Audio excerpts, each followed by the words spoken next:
दरम्यान मराठा आंदोलक मनोज जरांगे पाटील यांनीही सुरेश धस यांच्यावर टीका केली आणि सुप्रिया सुळेंवर सुद्धा टीका केली आहे। धस यांना आम्ही खूप जीव लावला होता, पण त्यांनी त्या क्रूर मंत्र्याची भेट घ्यायला नको होती, अशी टीका जरांगे पाटलांनी केली आहे। तर यावेळी बोलताना त्यांनी सुप्रिया सुळेंवरही टीकास्त्र डागलं।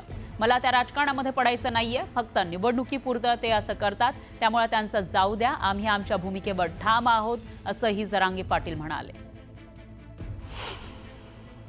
जाऊ द्या, आज आनंदाचा दिवस